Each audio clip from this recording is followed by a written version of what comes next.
News కి స్వాగతం. ముందుగా ముఖ్యాంశాలు. కేంద్ర రాష్ట్ర ప్రభుత్వాలు ప్రతిష్టాత్మకంగా చేపట్టిన సూపర్ జీఎస్టీ సూపర్ సేవింగ్స్ కార్యక్రమంలో కమిషనర్ ఎన్వి రమణారెడ్డి ఆధ్వర్యంలో పలమనేరు పట్టణ పరిధిలో పురపాలక సంఘం ఎదురుగా వివిధ సంస్థల ద్వారా స్టాల్స్ ఏర్పాటు. అక్రమ సంబంధం పెట్టుకుని భర్తను హత్య చేసిన కేసులో భార్య మరియు ఆమె ప్రియుడిని అరెస్టు చేసిన చిత్తూరు 2 టౌన్ పోలీసులు. అర్హులైన పేదలందరికీ ఇళ్ల స్థలాలు ఇవ్వాలి. తిరుపతి ఆర్జీఓ కార్యాలయం వద్ద సిపిఎం పార్టీ ఆధ్వర్యంలో ధర్నా వద్దకు వచ్చిన ఆర్జీఓ 6 నెలల సమయంలోపు ఇంటి స్థలాలు కేటాయిస్తామని హామీ. వార్తల్లోని వివరాలు. శ్రీ వెంకటేశ్వర వైద్య కళాశాల మానసిక విభాగం మత్తు వ్యసన నిర్మూలన కేంద్రం వారు ప్రపంచ ఆరోగ్య మానసిక దినోత్సవం సందర్భంగా వైద్య విద్యార్థులకు, నర్సింగ్ విద్యార్థులకు మరియు పారామెడికల్ విద్యార్థులకు శ్రీ వెంకటేశ్వర మెడికల్ కళాశాల ప్రిన్సిపల్, మానసిక విభాగం HOD professor Padmavathi, doctor Mallikarjuna Rao, Rotary Club members, psychiatry association members doctor Kishore, doctor Perol Yadav మరియు రోటరీ క్లబ్ వారి సౌజన్యంతో మెడికల్ కాలేజ్ పరిపాలనా భవనం నుంచి స్విమ్స్ వరకు ర్యాలీ నిర్వహించారు. మానవహారంతో నినాదాలు చేస్తూ శారీరక ఆరోగ్యం కన్నా మానసిక ఆరోగ్యం మిన్న, మానసిక ఆరోగ్యమే మహాబలం, బలమైన మనసు బలమైన ప్రపంచం, మానసిక ఆరోగ్యంగా ఉంటే ఏ పనైనా చేయగలుగుతామని దృఢ సంకల్పం మెడికల్ కాలేజీ ప్రిన్సిపల్ రవిప్రభు ఆధ్వర్యంలో నిర్వహించడం జరిగింది. ఈ సందర్భంగా ప్రొఫెసర్ రవిప్రభు మాట్లాడుతూ ప్రతి ఒక్కరూ మానసికంగా దృఢంగా ఉండాలని, ఒత్తిడిని ఆందోళన అధిగమించాలని, అలాంటి ఆలోచనలు వచ్చినప్పుడు మానసిక నిపుణులు, వైద్యులు, కౌన్సిలింగ్ సైకాలజిస్ట్ ను సలహాలు సూచనలు వైద్యం చేయించుకోవాలని తెలిపారు. మానసిక విభాగం హెచ్ఓడి పద్మావతి మాట్లాడుతూ శారీరకం కన్నా మానసికంగా బాగుండాలని, ముఖ్యంగా పేదవాళ్లు, ఆర్థికంగా వెనుకబడిన వాళ్లుగా ఉండటం వల్ల కనీస అవసరాలు లేని పరిస్థితుల్లో జీవించడం వల్ల మానసికంగా దృఢంగా ఉండలేకపోతున్నారని తెలిపారు. 2020లో కరోనా మహమ్మారి బాధితులుగా పడినటువంటి వాళ్లు మానసికంగా దృఢంగా లేనందువల్ల ఎంతో మందిని కోల్పోవటం జరిగిందన్నారు. ఎందుకైనా మనం బాగుండాలంటే మానసికంగా దృఢంగా ఉండాలని, శారీరకంగా గాను, ఆధ్యాత్మికంగా గాను, ఆర్థికంగా గాను, మానసికంగా బాగాలేకపోతే అనేక రకాలైనటువంటి మానసిక వ్యాధులకు గురి కావచ్చని వివరించారు. మానసిక ఆరోగ్యం అనేది ఎవరికి పెద్దగా దాని మీద ఒక అవగాహన లేక దాని కొంచెము పట్ల శ్రద్ధ తగ్గుతుంది. సో దాని ప్రత్యేక శ్రద్ధ తీసుకొని ఇటువంటి పరిస్థితుల్లో మానసిక ఆరోగ్యం దెబ్బతినే అవకాశం చాలా ఎక్కువ ఉంటుంది. ఎందుకంటే వాళ్ళు ఆర్థికంగా నష్టపోతారు, ఆత్మీయులను కోల్పోతారు. సో తెలియని ప్లేస్లో బ్రతకాల్సి వస్తుంది. భయము, ఆందోళన, నిద్ర లేకపోవడము, నిస్సత్వ, నిరాశ, నిస్పృహలు, రేపు ఎలా ఉంటుందో అని ఒక భయము, ఆందోళనతో కొంతమంది ఆత్మహత్య ప్రయత్నం చేస్తారు. కొంతసార్లు వైద్య విషయాలతో వీళ్ళు విపరీతమైన ప్రవర్తనలు, సో ఉన్నట్టుండి ఉద్రేక పరిస్థితులు కలవడము, ఆల్రెడీ మానసిక జబ్బులు ఉన్న వాళ్ళకి ఇంకా కొంచెం ఎక్కువ తీవ్రమయ్యే పరిస్థితులు కూడా ఉంటాయి. సో ఇవన్నీ తెలుసుకోవాలంటే ముందుగా ఇలాంటివి సంభవించినప్పుడు మనం ఏ విధంగా సంసిద్ధత ఉండాలి, ఏ విధంగా మనం వనరులు సమకూర్చుకోవాలి, మనకున్న వనరులతో పాటు మనతో పాటు తోడ్పాటుగా ఉండే స్వచ్ఛంద సంస్థలు, రోటరీ క్లబ్లు, రెడ్ క్రాస్లు వాళ్ళ సేవలు కూడా వినియోగించుకుంటూ అందరూ ఒకేసారి మనం చేయగలుగుతూ ముందుకు సాగుతూ ఉంటే ఇటువంటి పరిస్థితులకు మనం ముందుగా సంసిద్ధత ఉన్నప్పుడు మన ప్రజలకి, మన సమాజానికి మనము సహాయపడగలుగుతాం. సో మనం ఆర్థికంగా కాదు, శారీరకంగా, మానసికంగా అన్ని విధాల తోటి ప్రజలకి మనము సహాయపడగలుగుతామని దీని ముఖ్య ఉద్దేశం. సో ఈ ర్యాలీ ద్వారా లేదా మీడియా ద్వారా లేదా కొన్ని కల్చరల్ ప్రోగ్రామ్స్ ద్వారా కూడా వివిధ రూపాల్లో ప్రజలకి అవగాహన కల్పిస్తూ మనము దీని పట్ల మన కొత్త నిశ్చయంతో జరిగినప్పుడే మానసిక ఆరోగ్యం పట్ల అందరికీ ఒక అవగాహన కలుగుతుందని మేము బలంగా నమ్ముతున్నాము. అందరికీ ధన్యవాదాలు. ఈరోజు శ్రీ వెంకటేశ్వర మెడికల్ కాలేజీ తిరుపతిలో ప్రపంచ మానసిక వ్యాధుల వారోత్సవాలు మనం జరుపుకుంటున్నాము. ప్రత్యేకంగా ఈ సంవత్సరం ఏంటంటే ప్రకృతి వైపరీత్యాలు, అలాగే మనం అనుకోకుండా జరిగిన ప్రపంచంలో జరిగే సంఘటనల్లోనూ, అత్యవసర పరిస్థితుల్లోనూ ఈ మానసిక ఆరోగ్యం అనేది దెబ్బతింటూ ఉంటుంది. మనకి ఈ మధ్యనే ఒక 4 ఏళ్ల క్రితం కరోనా వచ్చినప్పుడు ఎంత మానసిక సంక్షోభం మనం అందరం అనుభవించామో తెలుసు. అటువంటి పరిస్థితుల్లోనూ, తర్వాత అత్యవసర పరిస్థితుల్లో ఎలాగైతే మానసిక ఆరోగ్యం కృంగిపోతుందో ఆ సమయంలో ప్రత్యేకంగా అందరికీ ఈ ఆరోగ్య సేవలు అనేది, అంటే మానసిక వైద్యం బాగు చేసేందుకు సరిపడా సేవలంతా అందించడానికి అన్ని చోట్ల అందుబాటులో ఉండాలన్న ఆ థీమ్ తోటి ఈ సంవత్సరం మనము ఈ అవగాహన కార్యక్రమాలు మనం చేస్తున్నాం. మెడికల్ కాలేజీలో గత వారం రోజులు బట్టి ఈ కార్యక్రమాలు జరుగుతున్నాయి. సూపర్ జీఎస్టీ సూపర్ సేవింగ్స్ కార్యక్రమంలో భాగంగా జీఎస్టీ 2.0 సంస్కరణలపై ప్రజలకు విస్తృత అవగాహన కల్పించాలనే ఉద్దేశంతో super GST super savings exhibition ను చిత్తూరు జిల్లా కలెక్టర్ సుమిత్ కుమార్ ప్రారంభించారు. చిత్తూరు హెడ్ క్వార్టర్లో బీసీ భవన్లో 2 రోజుల ఎగ్జిబిషన్ జీఎస్టీ సూపర్ సేవింగ్ సందర్భంగా ప్రారంభమైంది. ముఖ్యంగా 20 నుంచి 25 స్టాల్స్ డిఫరెంట్ కేటగిరీస్ ఎక్కువ ఉన్నాయి. Electronic items as well as kitchen items మరియు మైక్రో ఇరిగేషన్ మరియు clothing as well as LIC policy సంబంధించి కొన్ని స్టాల్స్ ఇక్కడ చూడడం జరిగింది. సో ఈ ఎగ్జిబిషన్ 2 రోజులు ఉంటుంది, ఈరోజు రేపు. ముఖ్యంగా ఈ ఎగ్జిబిషన్ ఎందుకు పెడుతున్నాము, జిఎస్టీ వల్ల ఎన్ని బెనిఫిట్స్ ఉన్నాయి, అన్ని బెనిఫిట్స్ కన్స్యూమర్కి పాస్ ఆన్ అవ్వాలి, కన్స్యూమర్కి రావాలి. ఇది ఒక ముఖ్య ఉద్దేశం. రెండోది, ఎవరెవరు ప్రోడక్ట్స్ అమ్ముతున్నారు, షాప్ కీపర్స్, ట్రేడర్స్, వాళ్ళు కూడా ట్రాన్స్పరెంట్గా ఏమేమి కేటగిరీలో ఏమేమి తగ్గుతుంది, 12 నుంచి 5%, 12 నుంచి 2%, మొత్తం కన్స్యూమర్స్కి తెలియాలి, ప్రజలకు తెలియాలి. సో ఈ సందర్భంగా గత ఒక 10 రోజుల నుంచి మనం ఈ క్యాంప్స్ పెట్టుకున్నాము. ఖచ్చితంగా ఒకటి మనం ఏం చూస్తున్నాము, కొంచెం సేల్స్ పెరిగినాయి. రెండోది,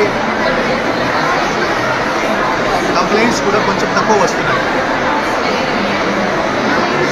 చాలా తక్కువ మంది చెప్తున్నారు వాళ్ళు బెనిఫిట్స్ ఇవ్వట్లేదు, రేట్ చార్ట్ డిస్ప్లే చేయట్లేదు, వాళ్ళు ప్రభుత్వ చట్టపరంగా ఎంత రావాలి అది వాళ్ళు చేయట్లేదు. చాలా తక్కువ కంప్లైంట్స్ వస్తాయి.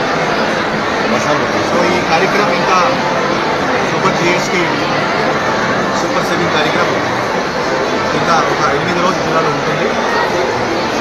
దివాళీ ముందు ఒక షాపింగ్ మేళా ఉంటుంది.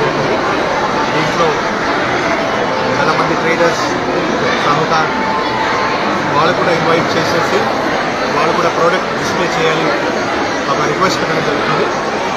సో ఈ 2 రోజు ప్రజలు కూడా రిక్వెస్ట్ చేస్తున్నారు, ఇక్కడికి వచ్చి చూసుకోవాలి, కొద్దిగా నాలెడ్జ్ గెదర్ చేయండి. మీరు డే టు డే ఏమేమి కొంటున్నారు, ఏమేమి వస్తువులు మీరు కొంటున్నారు, మీకు ఒక అవగాహన వస్తుంది. ప్రభుత్వం నుంచి ఏమేమి చట్టాలు తీసుకురావడం జరుగుతుంది, మీరు పూర్తిగా జప్తు పంపిస్తారు. అదే నేను కోరుతున్నాను. కమిషనర్ గారికి, మేయర్ గారికి, డిప్యూటీ మేయర్ గారికి అందరికీ నుంచి నమస్కారాలు. తిరుపతి జిల్లా ఎస్పీ సుబ్బరాయుడు ఆదేశాల మేరకు తిరుపతి జిల్లా పోలీసులు ఆధునిక సాంకేతిక పద్ధతులను వినియోగిస్తూ నేరాలపై కఠిన చర్యలు చేపడుతున్నారు. ఈ క్రమంలో డ్రోన్ నిఘా వ్యవస్థ ద్వారా తిరుపతి నగరంలోని ఒక ఇంటి మిద్దెపై పేకాట ఆడుతున్న వ్యక్తులను గుర్తించిన పోలీసులు వెంటనే అక్కడికి చేరుకుని వారిని అదుపులోకి తీసుకుని 11 మందిని అరెస్టు చేసి 37,000 రూపాయలను స్వాధీనం చేసుకున్నారు.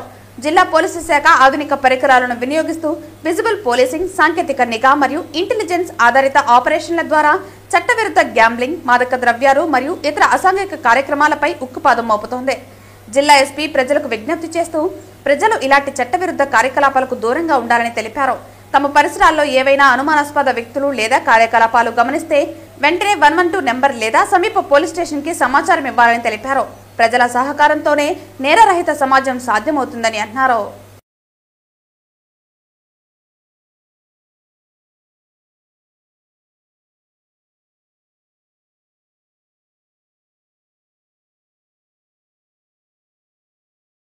కూటమి ప్రభుత్వం అధికారంలోకి వచ్చిన తర్వాత పేదలందరికీ గ్రామీణ ప్రాంతంలో 3 సెంట్లు ఇంటి స్థలం, పట్టణ ప్రాంతాల్లో 2 సెంట్లు ఇంటి స్థలం కేటాయిస్తామని చెప్పి ప్రకటించి 18 నెలలు పూర్తవుతున్నప్పటికీ ఇప్పటికీ ఇళ్ల స్థలాలు కేటాయించిన పరిస్థితి లేదని, స్థానికంగా ఉన్నటువంటి ప్రజలందరికీ స్థానికంగానే ఇళ్ల స్థలాలు ఇవ్వాలని నేడు తిరుపతి ఆర్డీఓ కార్యాలయం వద్ద సిపిఎం పార్టీ ఆధ్వర్యంలో పేదలు పెద్ద ఎత్తున ధర్నా కార్యక్రమం నిర్వహించడం జరిగింది. పట్టాలు ఇచ్చిన తర్వాత ఒక్కరికి కూడా స్థలాలు చూపలేదని, కూటమి ప్రభుత్వం అధికారంలోకి వచ్చిన తర్వాత పేదలందరికీ గ్రామీణ ప్రాంతంలో 3 సెంట్లు ఇంటి స్థలం, పట్టణ ప్రాంతాల్లో 2 సెంట్ల ఇంటి స్థలం కేటాయిస్తామని చెప్పి ప్రకటించారని, ప్రకటించి 18 నెలలు పూర్తయిపోతున్నా ఇప్పటికీ ఇళ్ల స్థలాలు కేటాయించిన పరిస్థితి లేదని, స్థానికంగా ఉన్నటువంటి ప్రజలందరికీ స్థానికంగానే ఇళ్ల స్థలాలు ఇవ్వాలని నేడు తిరుపతి ఆర్డీఓ కార్యాలయం వద్ద సిపిఎం పార్టీ ఆధ్వర్యంలో పేదలు పెద్ద ఎత్తున ధర్నా కార్యక్రమం నిర్వహించడం జరిగింది. ఈ ధర్నా కార్యక్రమాన్ని ఉద్దేశించి సిపిఎం జిల్లా కార్యదర్శి వందవాసి నాగరాజు, జిల్లా కార్యవర్గ సభ్యులు కందరపు మురళి ఇరువురు మాట్లాడటం జరిగింది. ఈ సందర్భంగా వారు మాట్లాడుతూ ప్రభుత్వాలు మారుతున్నాయని, పాలకులు మారుతున్నారని, ప్రజల యొక్క స్థితిగతులు మాత్రం ఏమాత్రం మారడం లేదన్నారు. గత ప్రభుత్వం జగనన్న కాలనీలు ఏర్పాటు చేసి పేదలందరికీ ఇళ్ల స్థలాలు ఇస్తామని, గత 5 సంవత్సరాలు జగన్మోహన్ రెడ్డి ప్రభుత్వం పేదలను ఊరించి స్థలాలు ఇవ్వకుండా ఇల్లు కట్టించకుండా పేదలను మోసం చేశారని ప్రశ్నించారు. తెలుగుదేశం కూటమి ప్రభుత్వం అధికారంలోకి వచ్చిన తర్వాతనైనా పేదల గురించి పట్టించుకుని పేదలకు న్యాయం చేస్తారు అనుకుంటే అధికార పార్టీ జెండాలు మోసిన వాళ్లకు, తెలుగుదేశం పార్టీకి పనిచేసిన వాళ్లకు తప్ప ఇంకెవరి గురించి పట్టించుకునే పరిస్థితుల్లో ఈ ప్రభుత్వం లేదని ఎద్దేవా చేశారు. అర్హులైన పేదలందరికీ ఇళ్ల స్థలాలు ఇచ్చేంత వరకు ఈ పోరాటం ఆగదని సిపిఎం పార్టీ పేదలకు అండగా ఉంటుందని తెలియజేశారు.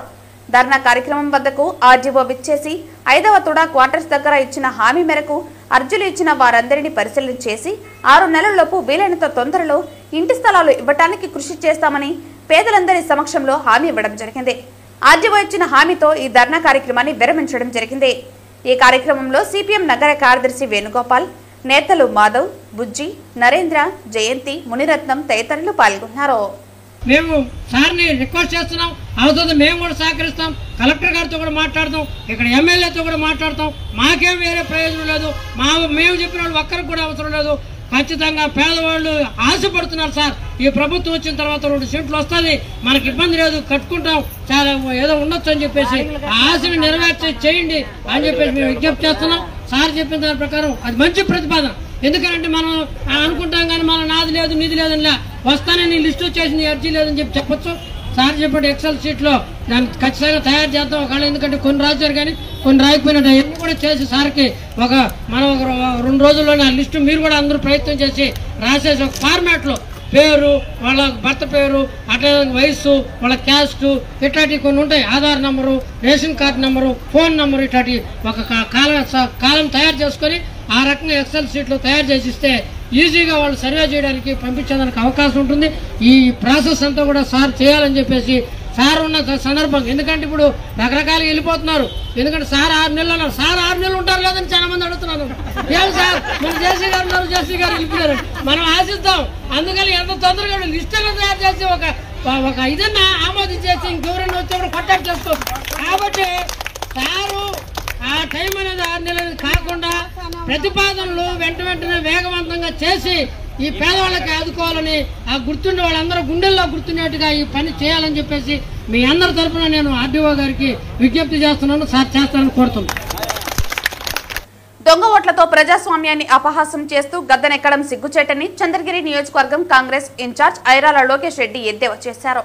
కాంగ్రెస్ జాతీయ నాయకులు రాహుల్ గాంధీ ఆదేశాల మేరకు రాష్ట్ర అధ్యక్షురాలు వైఎస్ షర్మిల పిలుపు మేరకు శుక్రవారం నియోజకవర్గ కేంద్రమైన చంద్రగిరి టవర్ క్లాక్ వద్ద దొంగ ఓట్లతో గద్దెనెక్కిన కేంద్ర ప్రభుత్వంపై పార్టీ శ్రేణులతో నిరసన వ్యక్తం చేశారు. కాంగ్రెస్ జాతీయ నాయకులు రాహుల్ గాంధీ ఆదేశాల మేరకు రాష్ట్ర అధ్యక్షురాలు వైఎస్ షర్మిల పిలుపు మేరకు శుక్రవారం నియోజకవర్గ కేంద్రమైన చంద్రగిరి టవర్ క్లాక్ వద్ద దొంగ ఓట్లతో గద్దెనెక్కిన కేంద్ర ప్రభుత్వంపై పార్టీ శ్రేణులతో నిరసన వ్యక్తం చేశారు. ముందుగా రాజ్యాంగ నిర్మాత డాక్టర్ బాబాసాహెబ్ అంబేద్కర్ విగ్రహానికి పూలమాలలు వేసి పుష్పాంజలి ఘటించారు. అనంతరం ఐరాల లోకేష్ రెడ్డి మాట్లాడుతూ ఓట్ చోర్ గద్ది చోర్ అనే నినాదంతో తమ పార్టీ శ్రేణులు నిరసన కార్యక్రమం తెలుపుతున్నట్లు పేర్కొన్నారు. ప్రజాస్వామ్యంలో ఓటుకు ఎంతో ప్రాముఖ్యత ఉందని, అలాంటి ఓట్లను దొంగతనంగా నమోదు చేయించడం, ఆ ఓట్లతోనే ప్రజాస్వామ్యాన్ని అపహాస్యం పాలు చేస్తూ గెలవడం ఎంతో బాధాకరమన్నారు. ఎన్నికలకు ముందు వైసీపీ వారు దొంగ ఓట్లు విచ్చలవిడిగా నమోదు చేసుకున్నారని, కూటమి పార్టీలు ఆందోళన చేస్తూ గగ్గోలు పెట్టాయని, తీరా గద్దెనెక్కిన తర్వాత ఆ దొంగ ఓట్ల తొలగింపును మరుగున పడేశారని విమర్శించారు. 2024 ఎన్నికలకు ముందు చంద్రగిరి నియోజకవర్గంలో 60,000 ఓట్లు పైగా అప్పటి వైసీపీ ఎమ్మెల్యే చెవిరెడ్డి భాస్కర్ రెడ్డి దొంగ ఓట్లను నమోదు చేశారని, వాటిని తొలగించాలంటూ తిరుపతి ఆర్డీఓ కార్యాలయం ముందు ప్రస్తుత ఎమ్మెల్యే పులివర్తి నాని పెద్ద ఎత్తున నిరసన కార్యక్రమాలు నిర్వహిస్తూ పెట్రోల్ పోసుకుని కూడా ఉద్యమం చేశారని గుర్తు చేశారు. తీరా ఎన్నికల అనంతరం ఎమ్మెల్యేగా విజయం సాధించిన నాని ప్రస్తుతం అధికారంలో ఉండి కూడా గతంలో నమోదైన దొంగ ఓట్లు తొలగించారా లేదా స్పష్టంగా చెప్పడం లేదన్నారు. తొలగించుంటే ఎన్ని ఓట్లు తొలగించారు, ఎన్ని చోట్ల పోలింగ్ కేంద్రాలను మార్చారనే వివరాలను ప్రతిపక్ష పార్టీలకు గాని ప్రజలకు గాని చెప్పాల్సిన అవసరం ఉందని డిమాండ్ చేశారు. ఈరోజు చంద్రగిరి నియోజకవర్గంలో ఓట్ చోర్ గద్దీ చోర్ అనే కార్యక్రమం మా ప్రీతమ నాయకుడు రాబోయే భావితరాల ప్రధానమంత్రి రాహుల్ గాంధీ గారి ఆదేశాల మేరకు ఓట్ చోర్ గద్దీ చోర్ ఓట్లు దొంగ గద్దె దిగు అనే నినాదంతో దేశవ్యాప్తంగా ఈరోజు ఈ కార్యక్రమం నిర్వహిస్తోంది కాంగ్రెస్ పార్టీ. అదేవిధంగా శర్మిలారెడ్డి గారి నాయకత్వంలో ఆంధ్రప్రదేశ్ ఈరోజు చంద్రగిరి నియోజకవర్గంలో మేము ఓట్ చోర్ గద్దీ చోర్ అనే కార్యక్రమంలో భాగంగా ఈరోజు చంద్రగిరి పట్టణంలో ఈ కార్యక్రమం నిర్వహించడం జరిగింది. ఈ కార్యక్రమం ప్రజల దగ్గర నుండి ఎంతో స్పందన వస్తూ ఉంది. గతంలో ఇక్కడ వైసీపీ తరపున ఒక చెవిరెడ్డి భాస్కర్ రెడ్డి అనే వ్యక్తి దొంగ ఓట్లు ఎక్కించారని చెప్పి పలుకులు పలికిన పులిపత్తి నాని గారు 40,000 ఓట్లు దొంగ ఓట్లు ఉన్నాయని చెప్పి ఆయన పెట్రోల్ పోసుకొని ఆర్టీఓ ఆఫీస్ దగ్గర ఆ రోజు ధర్నా నిర్వహించడం జరిగింది. ఈరోజు నిజంగా ఆ ఓట్లు తొలగించారా, తొలగిస్తే ఎన్ని తొలగించారని చెప్పి బహిరంగంగా ఈరోజు వాళ్ళు ప్రజలకి ఇక్కడ నియోజకవర్గం ప్రజలకి తెలియజేయాల్సింది ఉంది. ఈరోజు వాళ్ళు ఎమ్మెల్యేగా ఈరోజు ప్రాతినిధ్యం వహిస్తున్నారు నాని గారు. ఇక్కడ నియోజకవర్గంలో దొంగ ఓట్లు ఎన్ని ఉన్నాయి, అయితే ఎన్ని తొలగించారు, ఎన్ని అదనంగా యాడ్ చేశారు, బూతులు ఎన్ని పెంచారు, ఎన్ని కొత్త బూతులు పెంచారు, ఎన్ని బూతులు తీసేశారు అనే దాని మీద కాంగ్రెస్ పార్టీ తరఫున రాబోయే రోజుల్లో కూడా తీవ్రంగా మేము గట్టిగా పోటీ చేసి ఓటు హక్కుని ప్రజలకు తెలియజేస్తూ వాళ్ళ ఓటు వాళ్ళ ఊర్లో, వాళ్ళ గ్రామంలో, వాళ్ళ బూత్లో ఉంది లేదా అని చాటి చెప్పడంలో దాని మీద అవేర్నెస్ ప్రోగ్రాం కల్పిస్తూ మేము కాంగ్రెస్ పార్టీ ఎప్పుడు ఎల్లవేళలా అందుబాటులో ఉంటూ ప్రజలకి తెలియజేస్తామని చెప్పి నేను ధన్యవాదాలు తెలియజేసుకుంటూ మన దేశ ప్రధాని అని చెప్పుకుంటూ దొంగ ఓటుతో ప్రధాని అయిన మోడీ గారు దేశమంతా దొంగ ఓటుతోనే అధికారాన్ని చేజిక్కించుకొని అక్షయ పాత్ర అంటే భారతదేశాన్ని నాశనం చేస్తుంటే చూస్తూ సహించలేక మన భావి భారత ప్రధాని రాహుల్ గాంధీ గారు ఓట్ చోరీ గద్దీ చోర్ అనే నినాదంతో దేశవ్యాప్తంగా రాహుల్ గాంధీ ఆదేశాల మేరకు మా రాష్ట్ర అధ్యక్షురాలు శర్మిలారెడ్డి గారి ఆదేశానుసారం ఈ చంద్రగిరి నియోజకవర్గ ఇన్ఛార్జి మా లోకేష్ రెడ్డి గారి ఆధ్వర్యంలో మేమంతా కూడా ఈ ప్రోగ్రాం నిర్వహించి దేశం మొత్తం ఇక్కడి నుంచే కాదు గ్రామం నుంచే అయినా సరే పంచాయతీ నుంచి కూడా దొంగ ఓట్లు జరుగుతోంది. వాటన్నిటికీ కూడా రాహుల్ గాంధీ గారి ఆలోచనల మేరకు మా పార్టీ తరఫున మేము ఖచ్చితంగా దీన్ని ఎదుర్కొని ఈ దొంగతనం జరిగిన ఓట్లని కూడా మేమంతా సక్రమంగా తీసుకొని నిరూపించి రాబోయే ఎలక్షన్లో ఖచ్చితంగా న్యాయపరంగా ఓటింగ్ జరిపిస్తామని ఈ విధంగా తెలియజేసుకుంటూ ఈ అవకాశం ధన్యవాదాలు తెలియజేస్తున్నాను. చంద్రగిరి ఎంబీయూ విద్యా సంస్థలో ప్రతి సంవత్సరం వైభవంగా నిర్వహించే విద్యార్థుల సాంస్కృతిక వేడుక మోహనమంత్ర కార్యక్రమం శుక్రవారం ఘనంగా జరిగింది. మోహనమంత్ర భారతదేశంలో అత్యంత ముఖ్యమైన ఫెస్టివల్లో ఒకటిగా గుర్తించబడిందని MBU pro chancellor Manchu Vishnu తెలిపారు. తిరుపతి జిల్లా చంద్రగిరి ఎంబీయూ విద్యా సంస్థల్లో ప్రతి సంవత్సరం వైభవంగా నిర్వహించే విద్యార్థుల సాంస్కృతిక వేడుక మోహనమంత్ర కార్యక్రమం శుక్రవారం ఘనంగా జరిగింది. రాష్ట్రంలోని వివిధ కళాశాలలతో పాటు ఇతర రాష్ట్రాల నుండి కూడా పెద్ద సంఖ్యలో విద్యార్థులు పాల్గొన్నారు. ఈ కార్యక్రమానికి MBU pro chancellor Manchu Vishnu ముఖ్య అతిథులుగా హాజరై కార్యక్రమాన్ని ప్రారంభించారు. కార్యక్రమం విజయవంతంగా జరగడం పట్ల ఆయన ఆనందం వ్యక్తం చేశారు. అనంతరం ఆయన మీడియాతో మాట్లాడుతూ ప్రతి సంవత్సరం దేశంలోని వివిధ కాలేజీల నుంచి వేల మంది విద్యార్థులు పాల్గొనే కార్యక్రమం మోహనమంత్ర 2025 టెక్నోఫెస్ట్ కు 40,000 మంది విద్యార్థులు పాల్గొన్నారని తెలిపారు. పండుగ వాతావరణంలో ఈ టెక్నోఫెస్ట్ జరుగుతుందని అన్నారు. భారతదేశంలోనే అతిపెద్ద టెక్నోఫెస్ట్ మోహనమంత్ర యూనివర్సిటీలో నాకు ఎంత హక్కు ఉంటుందో విద్యార్థులకు సిబ్బందికి అంతే హక్కు ఉంటుందని పేర్కొన్నారు. స్టూడెంట్ కల్చరల్ టెక్నో ఫెస్టివల్ జరిపిస్తుంది. దాని పేరు మోహనమంత్ర. ఇది గత 10 సంవత్సరాలుగా జరుగుతుంది.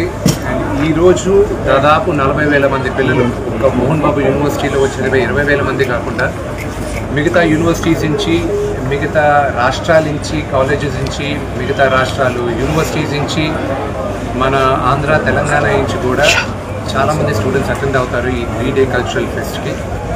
అండ్ మాకు ఇది ఒక for all the students and including for the faculty and మాకు కూడా it is something we all look forward for.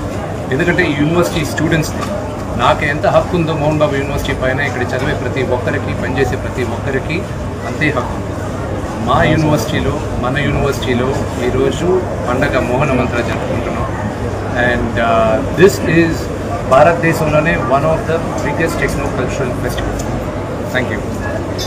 Chittoor పట్టణంలో ఈ నెల 6వ తేదీ సంచలనం రేపిన హత్య కేసులో అక్రమ సంబంధం కారణంగా ప్రియుడితో కలిసి భర్తను హత్య చేసిన భార్య మరియు ఆమె ప్రియుడిని చిత్తూరు 2 టౌన్ పోలీసులు అరెస్టు చేసి రిమాండ్కు తరలించడం జరిగింది.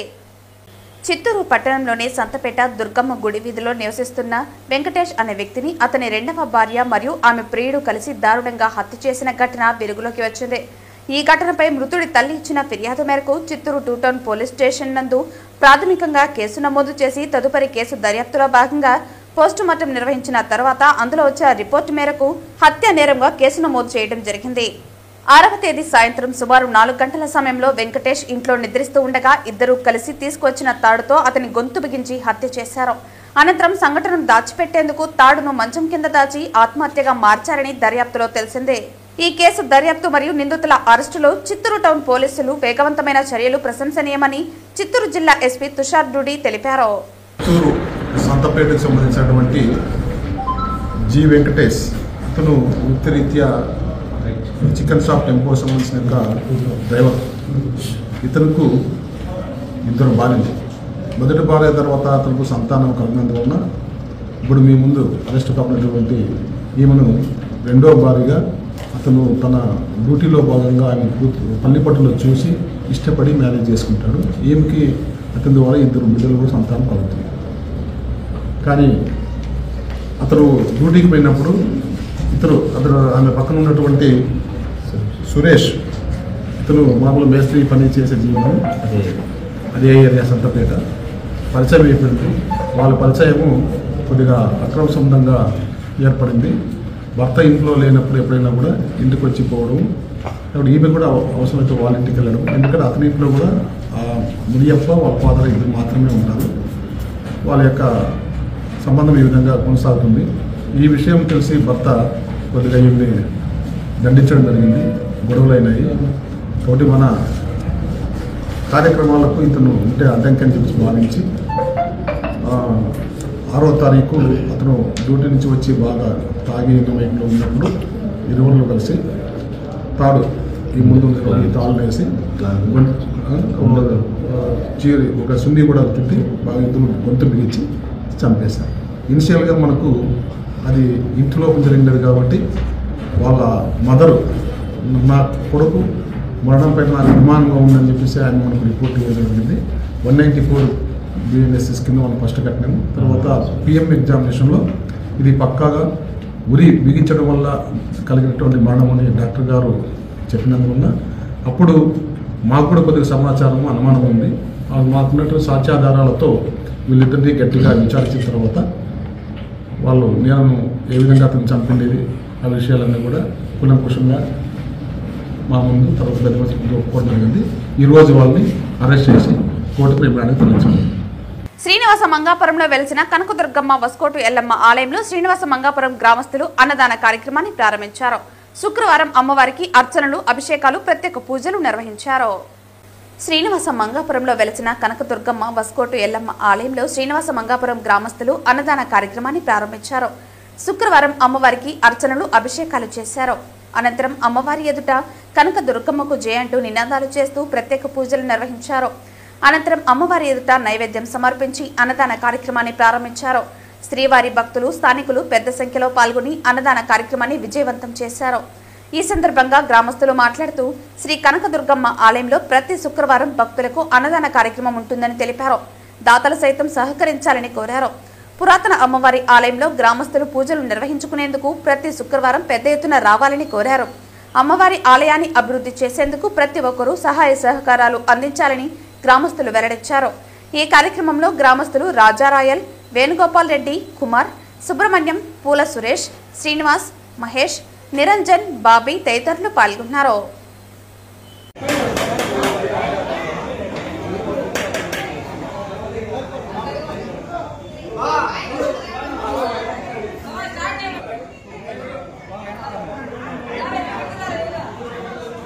అందరూ చూడండి.